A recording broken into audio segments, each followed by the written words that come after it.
कल एक सत्संग आए थे, उनका बच्चा 11-12 साल का व्हील चेयर पर लेकर आए।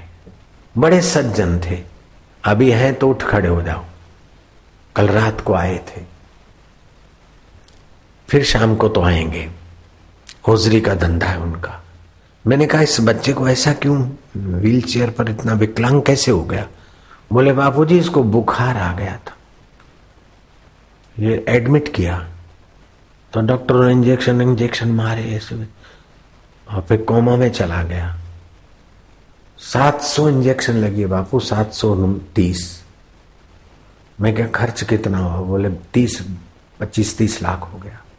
मैंने कहा डॉक्टरों ने देखा कि ये आसामी है, बस बेटे का जो होना हो उन्होंने अपनी जेब भर ली, नहीं तो बुखार में और विकलांगपना और कोमा में चला जाए कोई जरूरत नहीं है।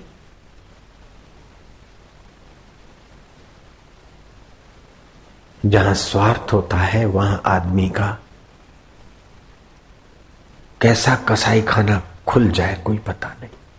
बोले बापूजी 13 दिन के कितना दिन कोमा में रहा था। कोमा में कोई भी हो, 13 दिन कोमा में कोई जरूरत नहीं है। कैसा भी एक्सीडेंट हो गया और कोमा में चला गया, अथवा कैसी भी बीमारी और कोमा में चला गया है, तिलों का तेल लेकर उसके सिर को लगाओ और अपनी उंगलियों से व्यवस निकलते हैं ऊर्जा के, और एम शब्द जो है वो उसके ज्ञान तंतुओं को पुष्ट करता है। एम एम एम एम एम कोमा में से बाहर आ जाएगा। 1 दिन 2 दिन तो बहुत हो गए। हमारे यहाँ 86 वर्ष के बुजुर्ग, और जवानी में बहुत कुछ उन्होंने शरीर से भोगे, विलासिता थी, तो शरीर बीमारियों का घर हो गया था। दीक्षा लेने के बाद उनको कुंडली योग के द्वारा शरीर की शुद्धि हो गई थी। 86 वर्ष की उम्र में वो चंदीराम महंत सीढ़ी उतरते उतरते चक्कर आए, गिर पड़े, दिमाग को चोट लगी, पैरालाइज हो गया और कोमा में चले गए।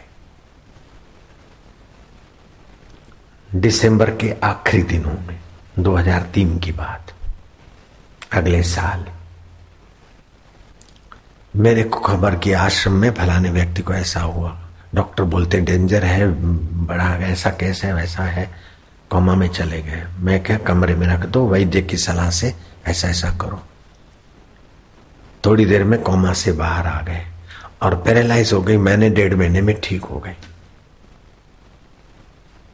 तो ये अंग्रेजी दवाएं, मनुष्य जहां पैदा होता है वहीं की आबहवा, वहीं का अन्न और वहीं की औषधि जितना ज्यादा हित करती है, उतना ही विदेश की दवाइयां ज्यादा हानि करती है।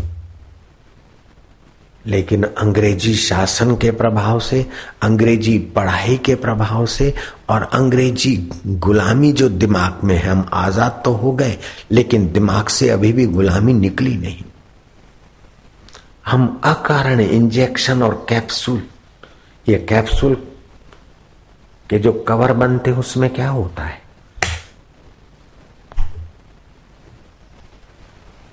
एनिमल जिलेटिन, पशुओं के हड्डियों और खुरों से बनी हुई जिलेटिन, अर्थात गाय बैल आदि के तत्व से बना हुआ यह कैप्सूल का कवर। हाय राम, तुम्हारे शरीर को ठीक करने के लिए उसमें कोई दवाई है, लेकिन तुम्हारे मन और बुद्धि को और जीवन को बेठीक और अशांत करने वाला पशु का नॉनवेज अगर कैप्सूल लेना पड़े तो टालना, फिर भी लेना ही पड़ता है तो कैप्सूल को खोलकर उसकी दवाई फाक लेना। कैप्सूल अपने शरीर में मत जाने देना। अन्न बिगड़े तो मन बिगड़े और पानी बिगड़े तो वाणी बिगड़े। ये बोतलों के जो ठंडे पीते हैं, न जाने कितने कितने होठों पर बोतलें चली और कितने कितनों के झूठी बोतलें कैसे कैसे भर गई। अखबारों में आए दिन तो आता है कि कीड़े निकल रहे हैं, फलाना निकल रहा है, और फिनाइल और न जाने कैसी कैसी चीजें इन तुम्हारे कोका कोला और पेप्सी में और इसमें आती है। अखबारों में तो तुमने जाना है, कोका कोला पेप्सी आदि में हानिकारक पदार्थ डीडीटी से कैंसर की संभावना है, रोग प्रतिकारक शक्ति का ह्रास होता है और जातीय विकास में विकृति होती है, ऐसा कहना है मान्य जानकारों का, विज्ञानियों का।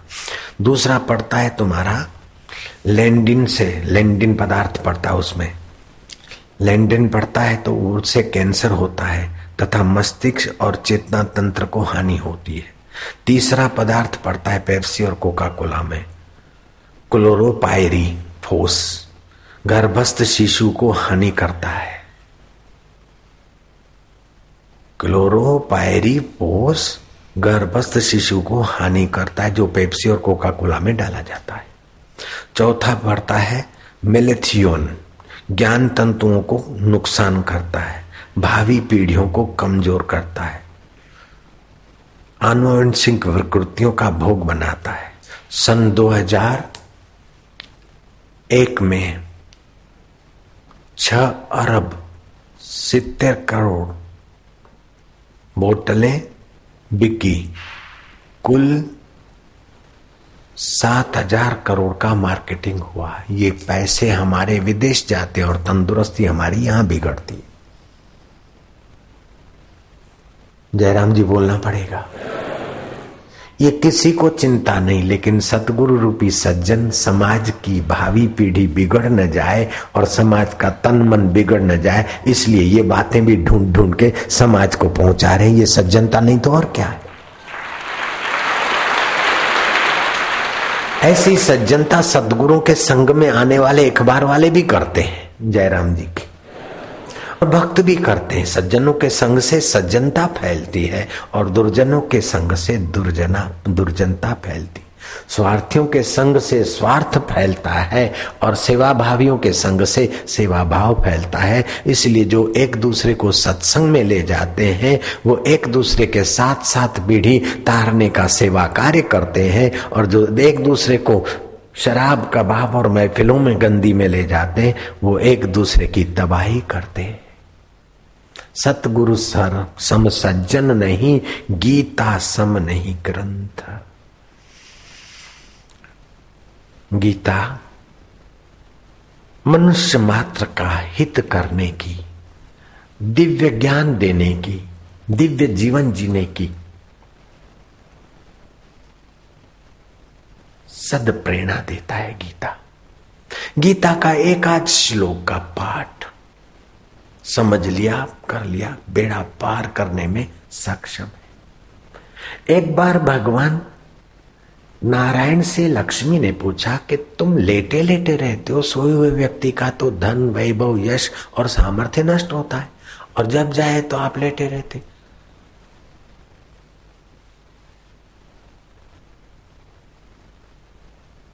आषाढ़ी कार्तिक, आषाढ़ी एकादशी से लेकर कार्तिक एकादशी 4 महीने आप योग निद्रा में लेटे रहते, फिर भी आप देवाधिदेव भगवान नारायण, तो आपके पास ऐसा क्या है?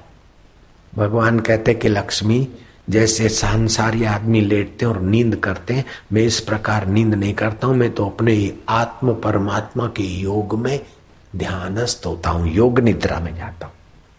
गीता में जो ज्ञान बताया उस ज्ञान में मैं ब्रह्म में शांत होता हूं।